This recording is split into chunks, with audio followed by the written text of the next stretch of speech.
හයි ඔයාලෝ කොහොමද ඉතින් මගේ වීඩියෝ බලන ඔයාලව සාදරයෙන් පිළිගන්නවා. අද වීඩියෝ එක කරන්න හදන්නේ ජපානට ඔයාලත් ඇවිල්ලා මෙහෙට ඇවිල්ලා ඉන්න අය ඇවිල්ලා ආව ගමන් ඔයාලට කොහොමද උනේ කියන්න දන්නේ නැහැ.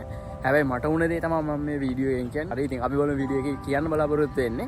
එක්සෑම් එක කරන කාලේ මට හිතුණා එක්සෑම් එක තමයි ලොකුම දේ. ඒක පාස් වුණොත් මගේ සේරම හරි කියලා හිතුණා. ඉතින් මම ඒකට වෙන නිසා වැඩ කරාට පස්සේ මම එක්සෑම් එක පාස් වුණා.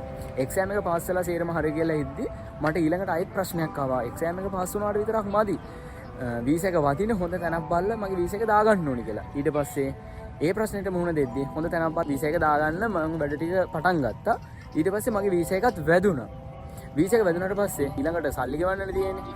ඉතින් සල්ලි ගෙවන්න ඉතින් අපේ අම්මා තාත්තලාට මහලුකොට සල්ලි නැහැනේ. ඉතින් මධ්‍යම පන්තික අම්මා තාත්තගේ ළමයි මෙහෙට එන්නේ ලෝන් දාලා එහෙම නැත්තම් ඉඩමක් එහෙම විකුණලා තමයි එන්නේ. ඉතින් ඒ වගේ ප්‍රශ්නයකට මුහුණ දෙන්න වෙද්දී අපේ අම්මා තාත්තා කොහොම හරි මට සල්ලි හොයලා දුන්නා.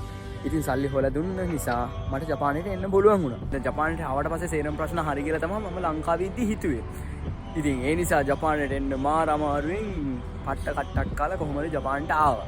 ඊට පස්සේ ජපානට ආවට පස්සේ සේරම ප්‍රශ්න ටික විසඳෙයි කියලා හිතාගෙන ජපාන් එන එක හීනයක් විදිහට බල ඉඳලා ඉතින් ජපානට ආවට පස්සේ මට දැන් තේරෙන දේ තමයි ජපානට ආවා කියලා විතරක් මදි.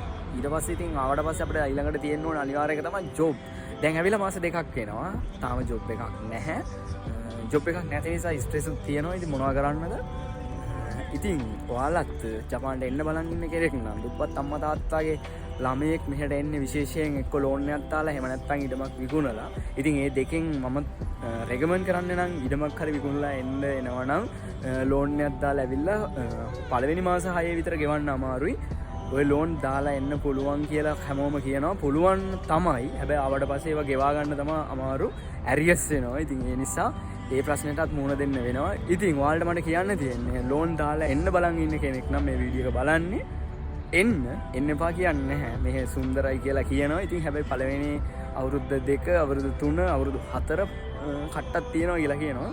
ඉතින් මම ඉස්සරහා තියෙන කටු කියන්න දන්නේ නැහැ. හැබැයි මම ඇවිල්ලා මට මාස 2 ඇතුළත හිතුණු දේවල් ඒ සේරමත් එක්ක මේ වීඩියෝ එක කරන්න. ඉතින් ඔයාලා බලන්න වීඩියෝ එකේ කියන්නේ ඉතින් ඔයාලට එන්න එපා කියලා හැම මොකුත් නෙවෙයි කියන්නේ. මේ වගේ කට්ටක් කන්න වෙනවා. කට්ට තමයි ඉතින් ජොබ් එකක් නැහැ. ජොබ් හොයන්න ඕනේ.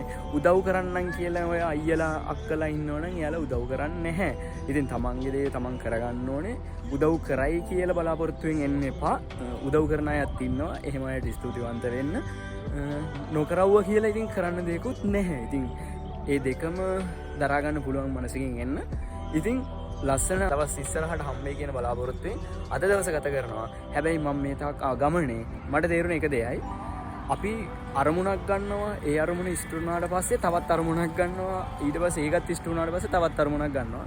කොතනකවත් තෘප්තිමත් වෙලා නැහැ. කොතනකවත් සතුටු වෙලා නැහැ. ඒ නිසා කරන දේ කරන කාලේ සතුටින් කරන්න.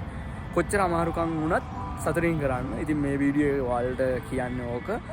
ජපානේ පට්ට සුන්දරයි කියලා කියනවා. තාම සුන්දරක් නම් පේන්නේ නැහැ. ඉතින් හොඳ මිනිස්සුත් ඉන්නවා, නරක මිනිස්සුත් ඉන්නවා. මට වඩා අත්දැකීම් තියෙන අය ඕන තරම් ඉන්නවා. ඉතින් එයාලට පුළුවන් නම් කමෙන්ට් එකක් දාන්න.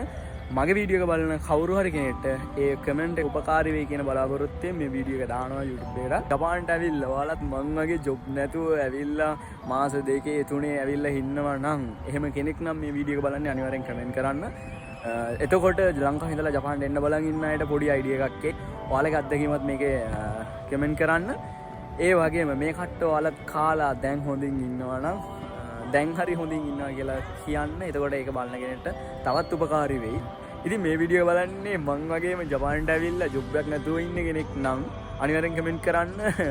පුළුවන් ඔයාලගේ ඒජන්සියත් කමෙන්ට් කරන්න යන්න. මොකද එතකොට යාළටත් මේ අය එන ළමෙක් වුණත් හොඳ තැනකින් එයි. මොකද ඔයාලට ජොබ් හොයලා දුන්නා නම් යාළත් දැනගෙන හොඳ තැන් වලින් එයි. අන්න ඒ නිසා අනිවාර්යෙන් කමෙන්ට් කරන්න. ඉතින් මං වගේම කාලගන්නේ ජීවිතයක් ගත කරන ඔයාලට සාදරයෙන් ආදරයෙන් කියනවා ඉක්මනට ජොබ් එකක් හම්බෙන්න කියලා ප්‍රාර්ථනා කරනවා. ඉතින් ප්‍රාර්ථනා වගේම සමහරක් දේවල් තියෙනවා අපි කොච්චර උත්සාහ කරත් ඒකට කාලයක් යනවා. ඉතින් ඒක අන්න එහෙම හිතලා අපි හිත හදාගමු. එන්න ඔයයි මායි දෙන්නම එකට හිත හදාගෙන ජොබ් එකක් හොයමු. අනිවාර්යෙන් අපිට ජොබ් එකක් හම්බෙයි. අපි ජපානට ආවා කියන්නේ අනිවාර්යෙන් ජොබ් එකක් හම්බෙන්න ඕනේ. හම්බෙන්නේ නැතුව අපි ආයේ ජපානට යන්න නෙවෙයිනේ. ඒ නිසා අල්ලන් ඉන්න කොච්චර ස්ට්‍රෙස් එකක් ආවත් අල්ලන් ඉන්න අනිවාර්යෙන් අපිට ජොබ් එකක් හම්බෙයි කියලා හිතාගෙන ඉතින් බලාගෙන ඉමු. එහෙනම් ඉතින් ලස්සන දවසක ලස්සන වීඩියෝ එකකින් නැවත අපි හම්බෙමු කියන ගමන් මම යනවා. Goodbye.